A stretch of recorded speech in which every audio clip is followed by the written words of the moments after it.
Perfectionism, right? It holds so many of us back, right? So many creatives back from even just starting their projects, right? That feeling of maybe not being good enough, or the feeling of you thinking like you maybe can't achieve the level of quality that you're after when it comes to possibly sharing or exploring your creativity. However, this is something that I think many of us should be ignoring.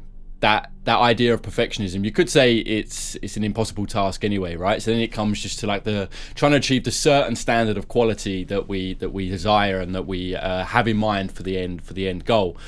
However, this stops us and so many exploring and just starting in the first place, right? And this is where I think we go wrong. So even the outcome, even if it's not stopping you from starting, this idea of perfectionism or being perfect, or the idea of it not being good enough, is not enough of a reason not to start, and definitely not enough of a reason to not keep exploring your creativity, right? Those things that really get you going in a positive way, those things that fuel you and fuel your soul in such a way that it's a shame not to explore them. And so many people I hear and see not even starting or diving into their projects or exploring their passions and interests or their creative hours purely because they think they're not good enough, right? And then even those who are creative and live their life that way still get caught up on perfectionism, never finishing projects, never sharing projects just because they feel like they're not good enough. And I understand it, right? It's a fine line between not getting caught up on perfectionism and the overall quality, but then also balancing that out with making sure that you are pushing yourself and you are exploring your craft, and making sure that you're not just being lazy or being complacent with pushing yourself creatively, right? Because I'm not just saying don't push yourself, right? If this is your craft, if this is your art, if these are the things that you're passionate about, then we need to be doing our best, right? Of course, you got to do your best, but just do your best, and then don't get caught up too much on it not being perfect and everything else, right? As I said, it's a slightly an impossible task anyway, and the fact that we're humans, the fact that we've got human error, the fact that we're all coming from a different place, we've all got different skill sets, we've all got different voices, we've all got different styles, that's what make it perfectly imperfect, right? And in so many cases as well, I've been working on projects and it's actually the things that aren't right in like technically they're wrong. For example, I used to make songs with a friend of mine, and I was recording guitars, right? And I was recording this guitar take, and there was just this one moment at the whole guitar recording where I played a wrong note. Technically it was out of key, and he said straight away, we've got to delete that, re-record it. But when I listened to it, I could hear that just for that 1 second it sparked something in me. This thing that was technically wrong, far from perfect, sparked an emotion in me that made me feel like it was better with that wrong note in than taking it out. So yes, technically it was wrong, and yes, millions of people might hear that and think, well, it's wrong, they've played a note in the wrong key. At what point does it come to where the art's more important than being perfect? What point is the outcome, the emotion in the piece of music, that rawness, that truth within it, more important than things being right, technically right, or perfect? Because for me, I think that's more important anyway, right? You'd rather something be real. We'd rather be listening to real art made by real people with real stories, with their own unique style, their own unique truth within that art, or even painting and everything else, where it applies to all art, rather than something being perfect. We're living in an age, right? It's really an interesting time with AI and everything else.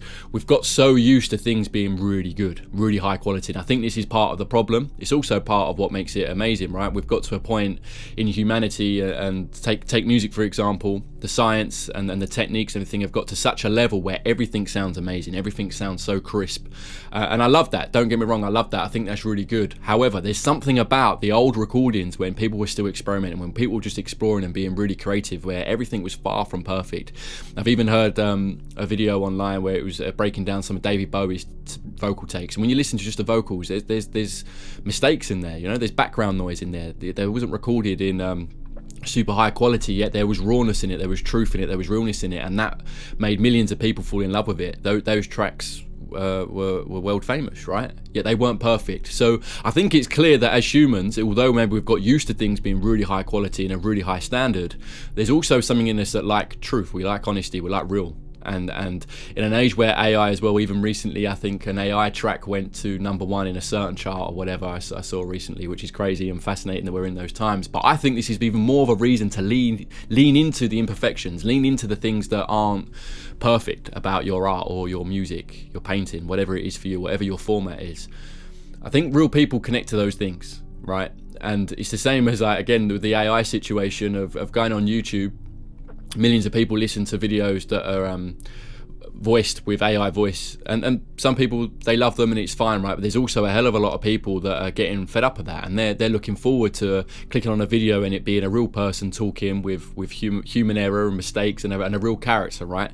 So we're in this interesting time where I think just with technology being so good and our understanding of how to make such good high quality things is at the highest it's ever been. I think more than ever there's also a space and a place for the imperfection as well, just the rawness, the roughness, you know. I was speaking recently about a band that I really liked in my teens, and they recorded their first album in their mother's kitchen, right? And I loved it. It sounded like it was recorded in their mum's kitchen, you know, but it had a rawness, it had a realness, it had character, and I fell in love with that. And as they progressed and went on to recording their future albums off the success of that first album, they were then in high quality studios with producers, and just for the taste that I like, I preferred that original one where things were rough, things were raw, they were just exploring, they were just experimenting. And it just goes to show that it's not all about the highest recording quality, the highest actual quality, you know. Art sparks things in people that you can't even really predict, right? You don't know what someone's going to see in your painting, you don't know what someone's going to hear in your music that makes them fall in love with it.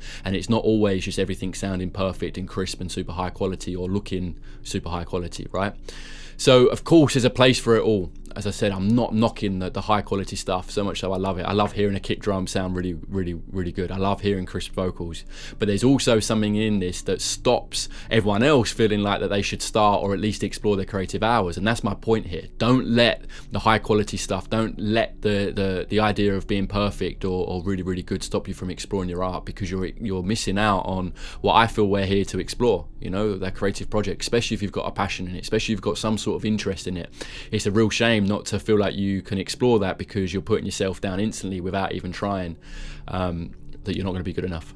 Others aren't going to like it. At the end of the day, we haven't even got to really worry about if other people don't like it. Do it for you. Do it for the fulfillment that you get from exploring things that you're passionate about. And just by doing that, you get better anyway. So it's kind of like a catch-22.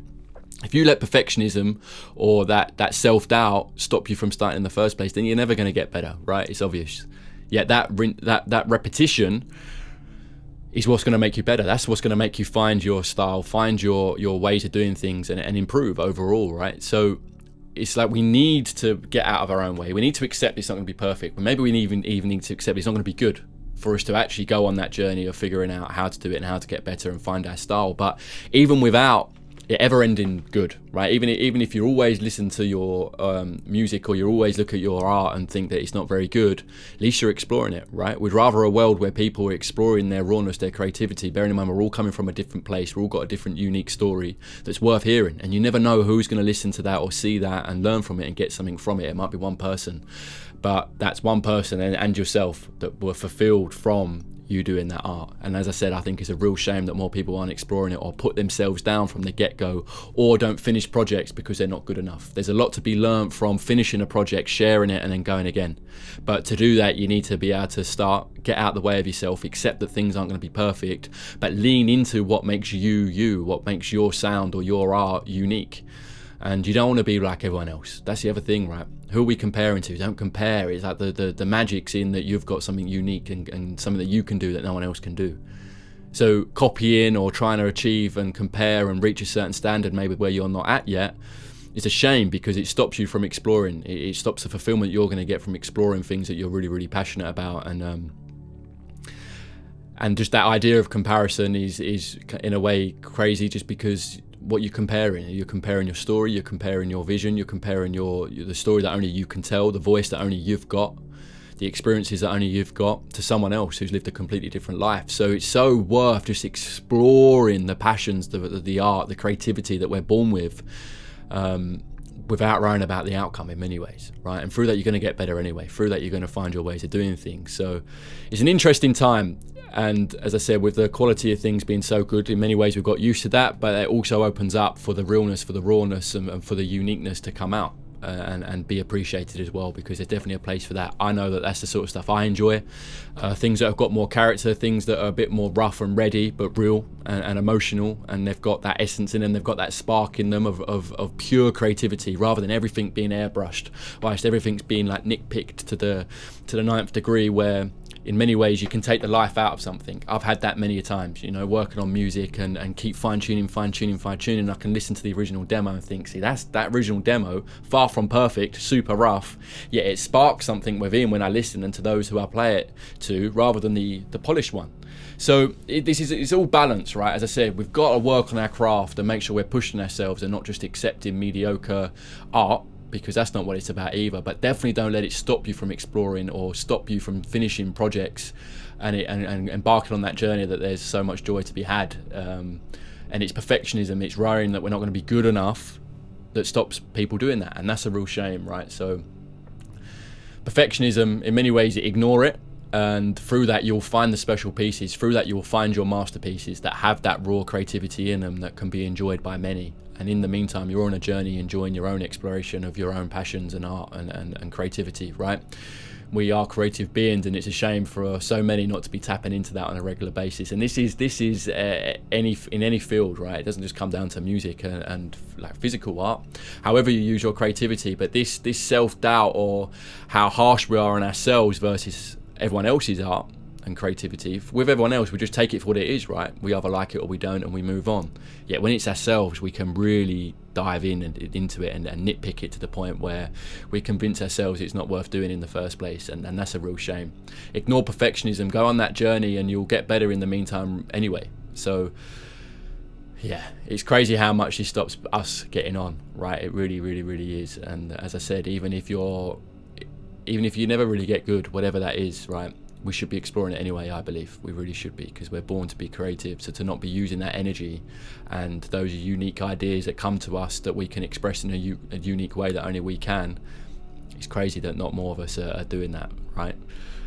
With less judgment on the outcome, and through that you'll get better, through that the art will get better, through that your audience will grow, and people are ready to come along for the journey. We like real, we like honesty, and in a time where everything's airbrushed and we can enjoy that stuff, don't forget that there's space for the rawness, the roughness, and the rough and ready that also has something in it. And a lot of time that stuff's got a lot of emotion and realness in it, even though it's far from being perfect. And then in that way it's perfectly imperfect, in my opinion. If you want help with your creative projects and everything else, please do send me a message. I'm available to work with you on this stuff, like to find your authenticity and artistry, and also the well-being and alchemy that's needed outside of the creative hours to make you thrive, not only as a human, but also your creative projects, right? So you're not crashing to zero, or that you're finding your unique story and everything else. So please know that you can email me. I run a program where I dive into all this stuff around artistry, authenticity, and the alchemy as well. So shoot me a message if that's of interest. But in the meantime, just keep exploring your projects, keep enjoying it, right, without being too nitpicky, and then you'll be on that journey of fine-tuning your craft and bettering your art anyway, and that's the main thing, right? Enjoy it. Take care.